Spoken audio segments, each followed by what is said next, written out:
Greetings. Today is Monday, June the 20th, 2022, and the title of this presentation is Motivating the Whole Child to Read.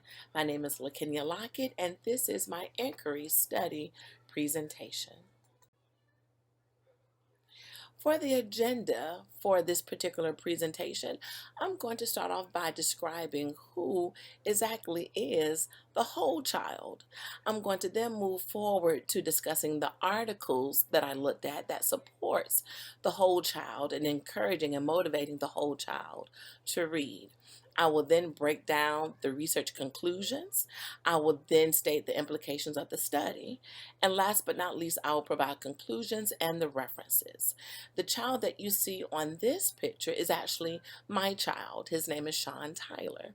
And as an educator, especially an educator of other people's children, I find it to be very important that I implement best practices that can one day be used by my own child. So, when we think about the whole child, who motivates a child to read?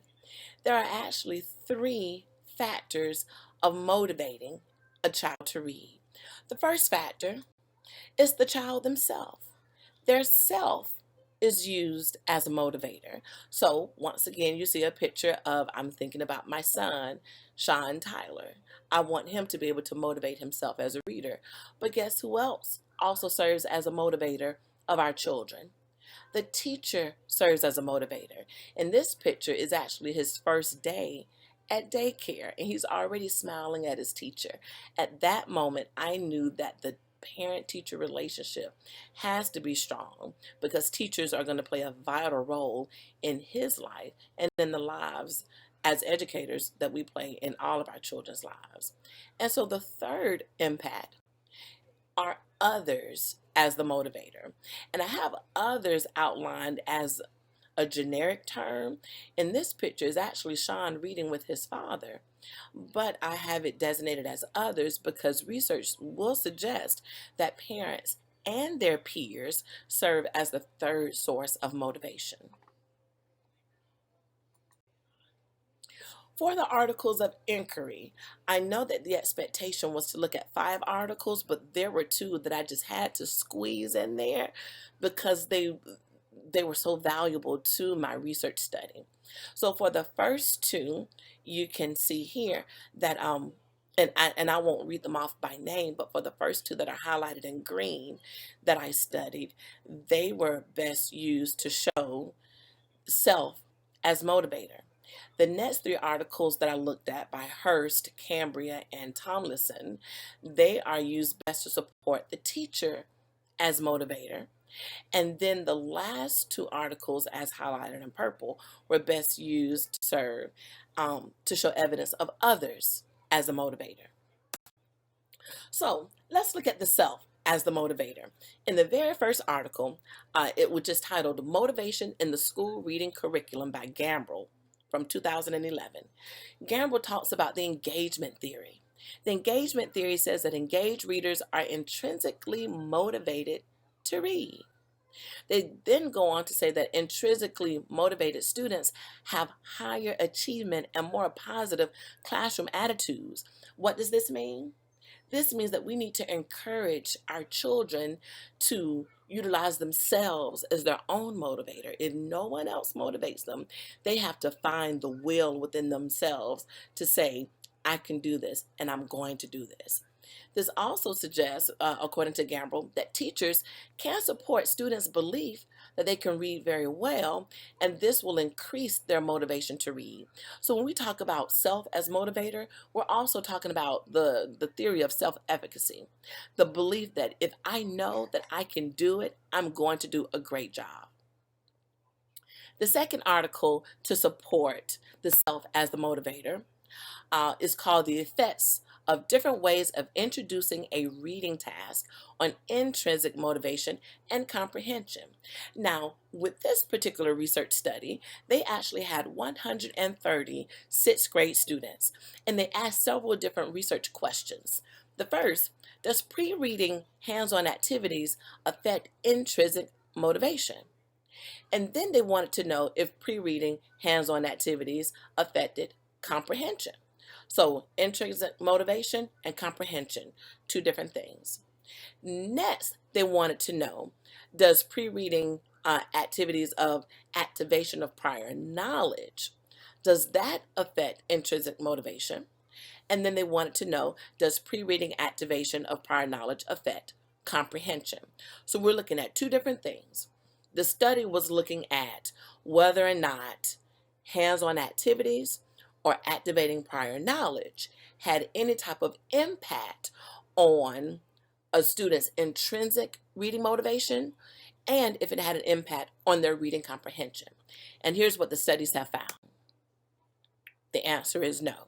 For intrinsic reading motivation, if the students were not given any hands-on activities, if they were not asked to activate prior knowledge, if they were just given the test based on their intrinsic reading test that they provided, it showed that there was no correlation to impact intrinsic reading motivation. So it doesn't matter if they received hands-on activities, if they were asked to make any type of connections to the text, it did not matter when it comes to intrinsic motivation. So if you look at the red bar that's up there on the screen, you can see how the responses are generally the same. But now let's look at reading comprehension. If you look at that red bar, we see a difference. For the control group, which is in that first black column, we see that those students were not provided any hands-on activities before they read. And they were not asked to make any connections to the text before they read. And so their comprehension level it is where it is right now on the bar.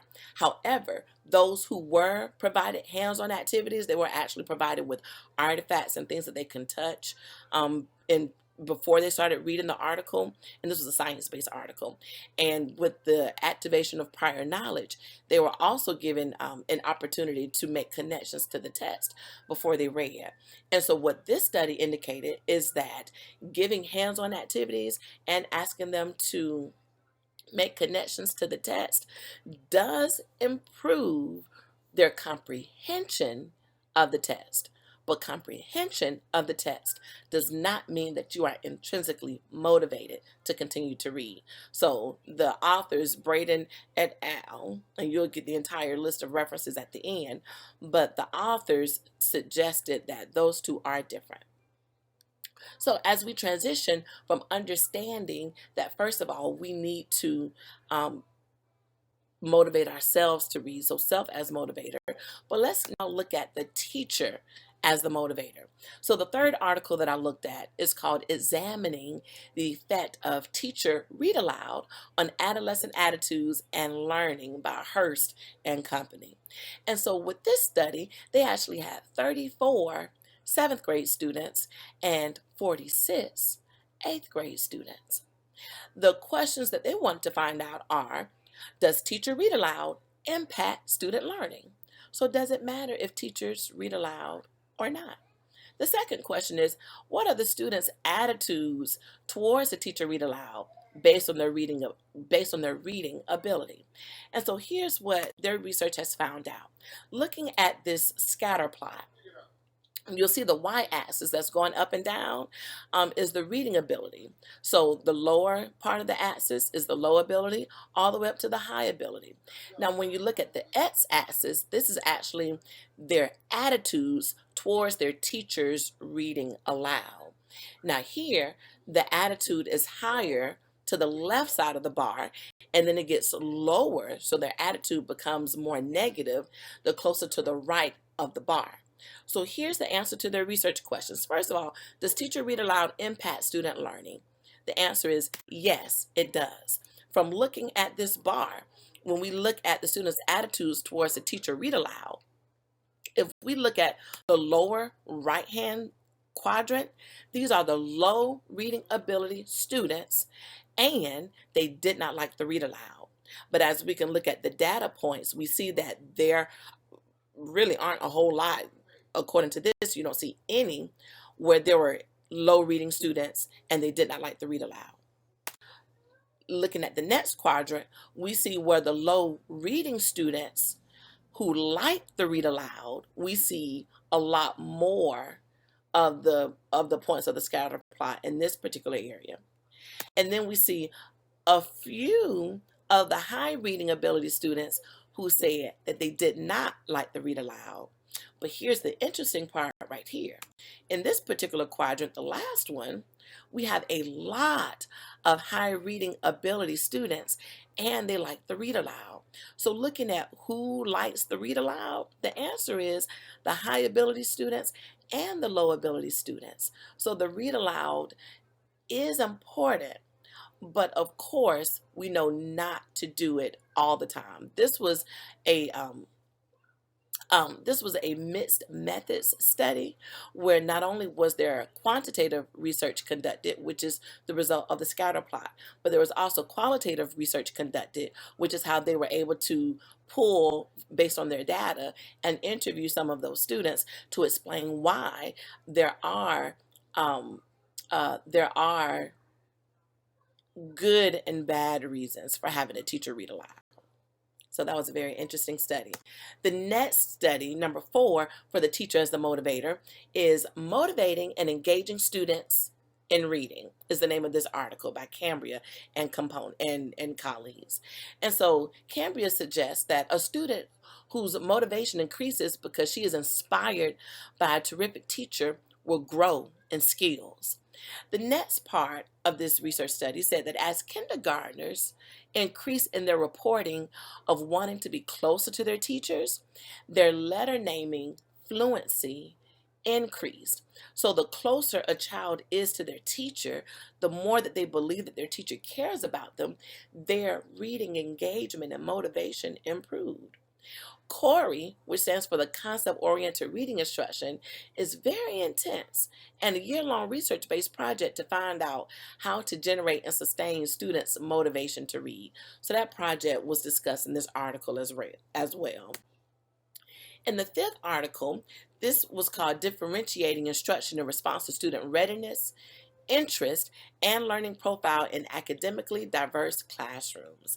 Now, I have the word interest highlighted in red specifically because throughout this entire article, the one that hones in closest to this particular research study is the one about interest. And so when it comes to interest, when teachers incorporate interest-based studies, it is linked to motivation and appears to promote positive impacts on learning in both the short and long term, which relates back to CORI and the last article because CORI is long term. It also suggests in Tomlinson and colleagues that teachers are most effective in helping students find flow. Flow is one of the other theories that we learned in class. And last but not least, students should engage in conversations with their teachers and their parents when selecting topics of their interest. And so even though this particular article was not one of the approved articles and it's not technically even in the time frame of the approved articles, I just wanted to put this part in there because it does make connections to the concept of flow that we've read about, and it also ties in the importance of students not only relying on their teachers for motivation, but relying on their parents for motivation as well. So let's look at the others as motivators. This particular article number 6, is talking about book talk. I had never heard of book talk before this particular class or before this particular article even. And so when learning about book talk actually, looking at this first point, it says the teacher gives information that the students receive, memorize, and repeats. And so when looking at this article about book talk, it was not putting teachers in the classroom in the most positive light at first because it was being very realistic about the conditions of some classrooms, where in some classrooms, teachers do expect for the students to just sit and memorize and retain the information. But when we start looking at outside sources, such as book talk, it goes on to the next point where it says adolescent readers can use book talk to build community through literature. And just looking at the picture that's on this screen, you see a lot of young people holding books. You see a lot of young people smiling and looking excited about their books. And so this is one of the motivations that students can use to encourage them to read. And then the last bullet point says that book talk can incorporate literature that traditional classrooms cannot due to limited academic spaces, which is true based on curriculum guides and standards, and then rigid testing standards, because it is true that in some school environments, teachers are very limited to what they can actually teach because of rigorous testing standards. So this is one piece of evidence as to why peers also serve as a motivator for students. And who else serve as a motivator for students? Now this is article number 7. This is my last article, and it wasn't an approved article, but I wanted to put this in here in this particular presentation, because when we're looking at the entire child, we have to look at the families as motivators. So the name of this article is called Family Literacy Coaching: Partnering with Parents for Reading Success. And so Brown and their colleagues suggested, they talked about the ecological systems theory. The ecological systems theory is when a child's development is indicated as the product of parental involvement and various other factors. Parents can provide one-on-one attention to children, allowing active participation in shared reading and picture walks, including answering open-ended questions, making predictions, and summarizing, which leads to greater benefits than just passive listening.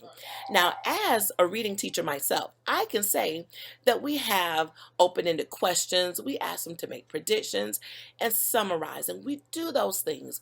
But as an educator, do we truly have the ability to sit one-on-one with each student every day like their parent can? That answer is no. And so getting the parents involved in some of these more intentional, great research-based reading strategies is what's really going to help our children.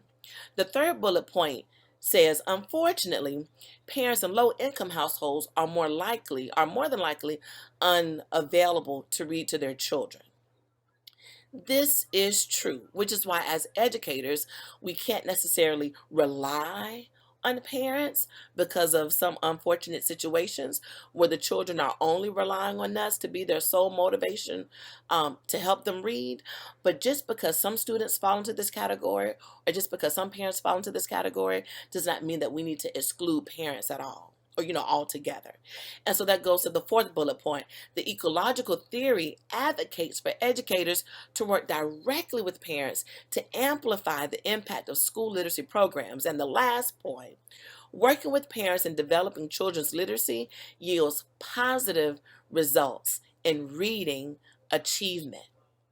So getting the parents involved, having the peers involved, getting the teachers involved, and having the child motivate themselves, all this yields a more motivated reader. Here are the implications of the study. So that's a picture of me sitting with some students around me, my babies, and I'm wearing a hat that says school teacher. That's because as educators, we wear many hats. When we want to ensure that the whole child is being motivated to read, we must encourage them to be self-motivators, to provide them with that intrinsic motivation, helping them find that flow. We have to let them listen to their teacher's guidance, and we have to encourage them and push them to have open conversations with their parents and their peers. As a teacher and a leader, I will continue to incorporate best practices in the schools and classrooms that I serve, introducing other teachers to these motivational strategies. As a matter of fact, as an educational consultant, these past few Saturdays, I've already started introducing these articles talking about the zone of proximal development to some novice and experienced teachers. So I am using the strategies that learning in this class to help continue on best practices. The next bullet, as a parent, I will continue to incorporate reading at home with my child while communicating with his school about best practices for his age. And as a self motivator, I understand that my level of efficacy and my likely it will increase my likelihood of me trying new things as a reader. So I look forward to reaching a new state of flow as my goal. And that concludes this presentation. And here are my references.